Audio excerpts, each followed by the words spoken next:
So as you walk in our van, we've got a lot of space up here, and I'm going to move a lot of things to it.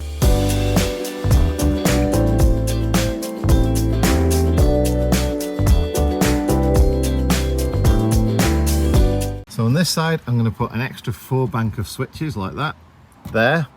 And what I'm going to do with that is I'm going to control outside lights. So I'm going to put some flood lamps on the outside. On the end here, I'm going to move the gauge. Yeah, that LPG gauge there, which is useless because you only ever see it when the van's on. I'm going to put that LPG gauge on the end there with a little button on there. So you press the button, it shows how much LPG you've got. And then the next time you know you're at the fuel station, you can fill up then. Over this side, I'm going to put the BMV. So the Victron battery monitor, I'm going to put that there, and then right on the end there I'm going to put the switch for the inverter, which I think is going to kind of like fill that up nicely, make it look like a bit of a proper kind of like control panel. So that's my job now. First of all, I've got to feed wires from way back down there and everything through the top here, under there, around there, and then get this off and get stuff in there. So that's my first one.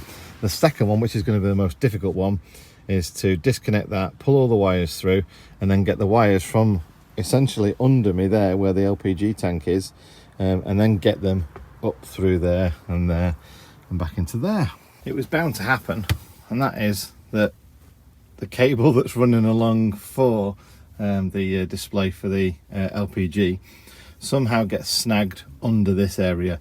Now I've had that panel out, I can't see the wire coming out of that end, but there it was pinned down at the start, and it looks like it's pinned down further along.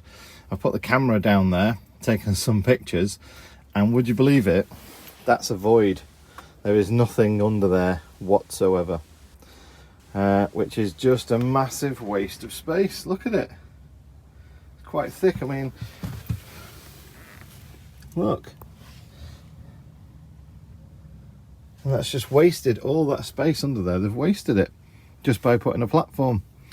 So I think I'm going to get the jigsaw out. I'm going to make a square, and yeah, under that square I'll then put some supports, so that obviously if it's stood on or anything like that, it's not going to fall through. So yeah, we can work that one out anyway. But yeah, can't believe that. Can't believe they've wasted all that space. So what started off as a simple job, just moving the LPG gauge, is turning into a bit of work now. But you know, at least it's a bit of work that we'll benefit from anyway. So there you go, I've now jigsawed out the space. Obviously when I was pointing my camera through, it's only seen that little box area there. So we've got this space here, that space there.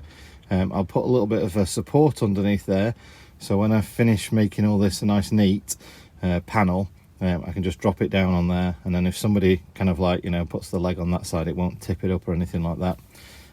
But yeah, put a little bit of support on that side or on the corners or something, just a little bit of a corner brace like that and there, and that'll sort it out so that it won't tip over. It's not a secure storage area. We're definitely going to use it for proper storage. We do have a secure storage area, but remember the last time when we found out that this panel came off? That's now used for kitchen stuff, and you all said, oh John, you should use it for secure storage. We've got a secure storage in the van. We've got a really safe place in the van, so we don't need to worry about that. But to find this amount of space under the van, I mean, we were quite chuffed when we found that space there, but this, I mean, this is just amazing. I just can't believe they've just left it like that. So yeah, very happy about that. But at least now I can get on with my job of tracing the wire back so that I can do the LPG gauge. And then once the LPG gauge is done, I'll work on how to neaten off that area and make that into a nice storage. But needless to say, Mandy and I are rather pleased with our newfound extra storage for the van. I mean, that's shoes, it's winter gear, it's food storage because it's low, it's out of the heat. So now I've traced the cable back, and it looks like it was getting its ignition feed off this Sargent system that's kind of like tucked away down there. So I'm going to disconnect that, and then I'm going to feed all the cable back through my newly discovered box under there, and then I'm going to see if I can fish it through there, bring it out there, and then I can just take the cable all the way up there to where I think it's best going to be.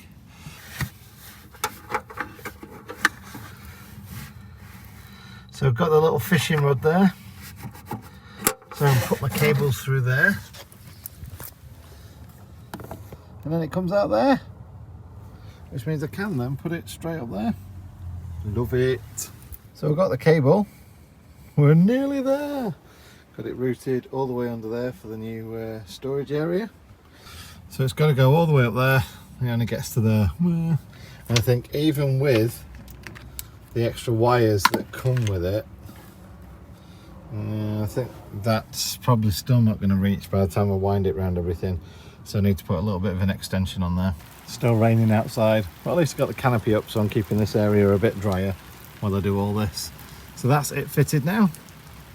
Wired it in, all done, all kind of like sorted out. Obviously I need to fill a hole down there, and I need to put all this back together. So when I turn the cab lights on, which are these lights here, you also get the LPG gauge, because we don't really use these cab lights that much. So it's not like the LPG gauge is going to be on all the time. I don't want it on all the time either. I just want to be able to check it now and again. So at least you'll know now that cab light switch, LPG gauge, just easy that way rather than having a separate switch there. Yeah, it's still raining by the way. Just a little bit. Well, the canopy is saving me. I managed to get more cables through, so I've got all my cables through now that are all pulled through there. So if it wasn't for these little electrician's fishing rods things, I'd be screwed today, because they've allowed me to pull the cables through that way to get the LPG gauge up there. And now I'm pulling cables that way, which is for the inverter controller, my battery monitor. Then I've got 3 left over, which are going to be for my outside floodlights. So yeah, all exciting. Just need to pull them through now.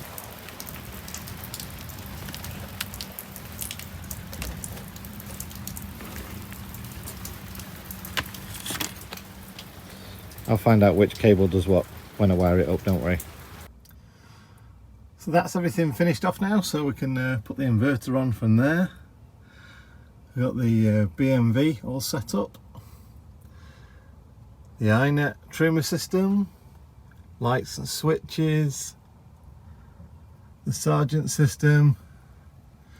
These are going to be the lights and switches for the flood lamps outside. And there we go, just been top up with LPG, so we've got the LPG thing there as well. So that's everything now all set up there. Very happy about that. Looks nice and neat, everything's nice and easy to reach, get to, and it just kind of fills that panel up nicely now. It's all nice and spaced out, and everything's like I say, just easy to get to, easy to see what's going on. You know, if you want to see what the status of the battery is, you can click on that. 98.4%, drawing 5 amps, but we have got the inverter on, and we've got the heating on as well for the fan and that kind of stuff, and the lights obviously. 90 watts, so yeah, all that kind of information. So yeah, really happy about that. Obviously we can turn all the pumps and the water and everything like that, and all the other lights and everything there. Just need to finish wiring those up now, but that's going to be in another video when I put all the security cameras in and the flood lamps and have all them all on there. So for the last few trips away, there's little things on the van I wanted to kind of like change. This is probably going to keep happening. I always say that your van's never finished, but there's a few things that needed changing. For example, that light there needed changing to one that could be dimmed. There's one in the kitchen, we never had a light, so I've installed a light on that one. I also wanted to change the way that the switches and dials and things like that worked in the van, because they were all over the place, and I wanted to put them over the top of the door as you come in. Primarily change the location of the LPG gauge and have it so that in the van you can actually check when the engine's not running how much LPG you've got. And that started the whole other thing of moving everything around, and the process of moving the LPG cable led me to a nice hidden area under the false floor here as well, so I got a bit of extra storage out of it, and generally just kind of like neatening things up. And I was needed to run a second cable for this, because because I didn't want to kind of like overload this wire, because that wire there is kind of like my sort of fast charge and laptop charge point, 12 volts. So having a light on it as well, albeit a few milliamps of an LED, I just wanted to make sure that I upgraded that. So that's got 2 cables to it now anyway, so that was done, which means tracing cables through the van. And yeah, if you've not got one of these kits that allows you to chase cables through cavities and things like that in a van, you really need one. Even if you're building a van from scratch, you probably need one, and especially if your van's already finished, you definitely need one, because these are invaluable really to chase things around the van, especially kind of like wires and stuff like that. So as far as tinkering, shall we call it tinkering, modifications, I think we're almost done now, which is quite apt, because the solicitor phoned about 2 hours ago and said we are now ready to exchange contracts. So if all the buyers, there are 4 in the chain, if all the buyers agree, then hopefully we can exchange contracts quite soon, hopefully in a week or 2. And that means then we can agree on a move date, which they call a completion date, which is essentially get out your house now, it belongs to somebody else. And we're hoping to do that, if everyone agrees anyway, it's going to be the end of November. But we are so keen on getting the exchange part done as soon as possible, because that's legally binding then, and that's it. You know, we don't have to worry, because even right now at this kind of like late stage where we've done everything and our solicitor is totally ready to go, somebody could pull out and the whole thing just falls apart again. And yeah, touch wood, you know, that we don't get to that stage. So yeah, I thought, as there's really not a lot else going on right now, I'd just show you a few things that I'd been doing in the van. As with everything, go to my website, which is gjot.uk, and then on there you'll see that this blog has been listed, and everything is listed under there that we use for this particular episode, if you want to call it that, this video. So everything that you've seen me do, if you've seen me buy something, for example like the 4-way switches and that I installed, then you know, like the lights as well or something like that, then you can find those on the website down below. So thanks for watching, and we will be back soon with a John and Mandy video, hopefully with an update about the house sale. But we've got an awful lot of packing and selling of things to do and stuff like that, so we're probably not going to go away in the van, certainly not planned to so far, until the house is actually gone.